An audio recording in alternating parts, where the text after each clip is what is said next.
Vous avez le tri par tas, heap sort. Je vais l'illustrer avec cet exemple.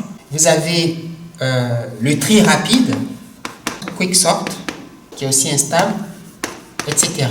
Alors, voyons par exemple pourquoi le heap sort est instable. On va commencer par construire le heap. Donc j'ai 15, ici j'ai 7, j'ai 4A, j'ai 3, j'ai 4B, j'ai 1 et puis j'ai 2. Voilà, donc c'est un arbre binaire, comme on sait. C'est un arbre binaire qui a la propriété que les parents sont plus grands que les enfants. 15 est plus grand que 7 et 4, 7 est plus grand que 3 et 4, 4 est plus grand que 1 et 2. La propriété d'heap est respectée. Alors si elle ne l'était pas, il aurait fallu, par une opération qu'on a déjà vue, fixer, comme on dit, le heap. C'est-à-dire réarranger l'arbre pour qu'il ait la propriété d'heap. Nous savons que la racine de l'arbre contient l'élément maximal. Donc on va échanger le maximum avec le dernier élément du heap. Donc ici je mets 2, ici je mets 15. Je vais encercler comme ça. Et ce 15, il forme un sous-tableau, une sous-liste déjà triée. Alors, en faisant l'échange, vous voyez qu'on n'a plus la propriété d'heap puisque on a 7 qui est plus grand que 2, alors qu'il faut que les parents soient plus grands que les enfants. Il faut fixer cet arbre, il faut le tamiser comme on dit aussi. Alors, qu'est-ce qu'on fait? Le plus grand des deux enfants, c'est 7. Donc, je vais échanger 7 avec 2. J'ai ce parent qui est plus petit que ses deux fils. Donc, il faut faire un échange. Le plus grand des deux fils, c'est 4B. Donc, je vais mettre ici 4B.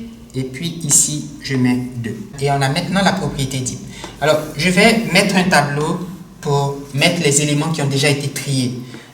Je sais qu'on vient de trier 15. Donc, on va plus s'en occuper. 4A. 3. Et puis 2. Et puis, ici, K1. Je swap le maximum avec le dernier élément. Donc ici j'ai 1 et puis ici j'ai 7.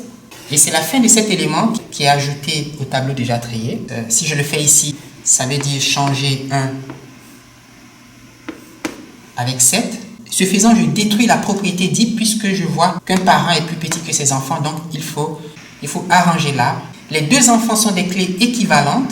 Je peux donc choisir arbitrairement l'un des enfants, donc ici je mets 4A, et la propriété d'heap est restituée, puisque j'ai 4A qui est plus grand ou égal à 4B et 1, et 4B est plus grand que 3 et 2, alors que 1 est plus grand que, il n'y a rien, donc voilà. Donc ici vous avez 4A, et puis ici 1, et puis ici 4B, 3 et 2, et il n'y a plus d'élément ici. Alors, on continue. On va swapper le maximum avec le dernier élément de l'arbre. Donc ici, je mets 2. Et puis ici, je mets 4A. Et cet élément, il est trié. Donc, je l'inscris ici. Puisque 2 est plus petit que 4 et que les parents doivent être plus grands que les enfants, donc ici, je vais mettre 4B. Et puis ici, 2. Mais 2 est plus petit que 3. Donc ici, je mets 2 et puis ici, je mets 3. Vous avez donc 4B, 3, 1 et 2. Et 4A, il a été traité, donc on peut l'enlever de l'arbre binaire. Et on continue. Le maximum, c'est 4, 4B. Le dernier élément, c'est 2. On va swapper le maximum et le dernier élément. Donc ici, je mets 4B. Et il faut fixer le heap.